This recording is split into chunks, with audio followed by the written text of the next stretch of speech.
But it's really a great plant that I think you will enjoy. One of the benefits of it as well is that it is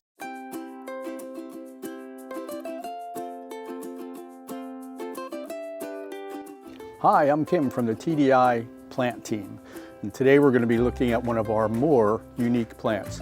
Now, when I was in like the 5th grade, I was really good at spelling. I went the whole year without missing a word in any of my spelling tests till the very last week, and I had to spell the word judgment. Judgment, J-U-D-G. Is there an E or not? And I could never figure that out, and I got it wrong.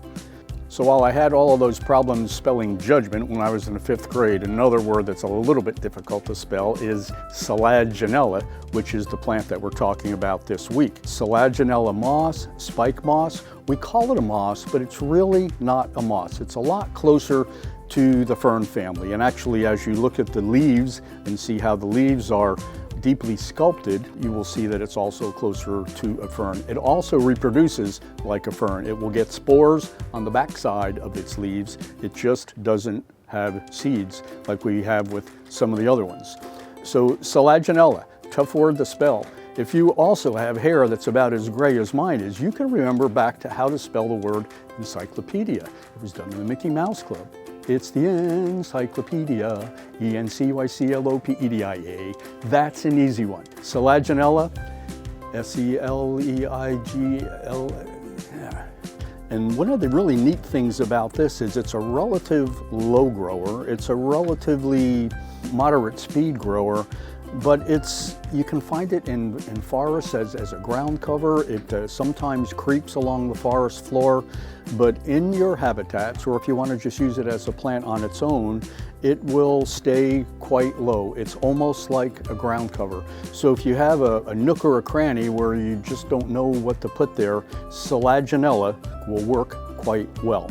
In terms of water, it likes to be moist. It really likes to be humid. Humidity of 75% or better is really good for this plant. And a combination of water and light will help it with its colors. Some of them will actually turn a little bit reddish, a little bit darker, as they're in your vivarium or in your habitat.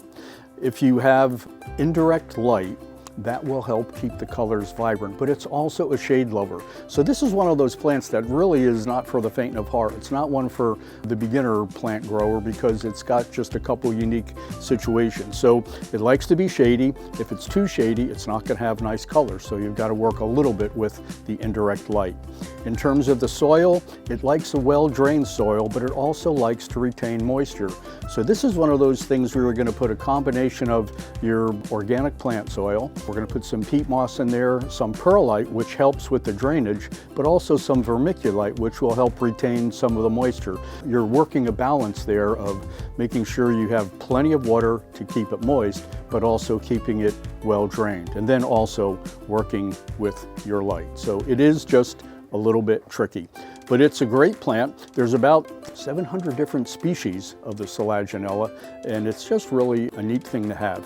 From a propagation point of view, as I said earlier, it doesn't have seeds. If you want to propagate it, and these will grow to get a little bit bushy, they can get as high as perhaps 4 inches tall, but when it comes propagation time, you are better off trying to pull the plant out of its pot and then laying it down, and with a really sharp knife, just finding a spot where the roots are going to split off, and then just making your cut, and then put it into that mixture of soil that you've already worked with. I talked about the humidity. It's not one that really likes to be misted. Like some of our plants, it does better with the humidity if it's sitting in a bed of pebbles, which has water on it, and then the natural evaporation of the water through the pebbles will give it its humidity. Or if you have a humidifier, that will work a little bit better for it as well.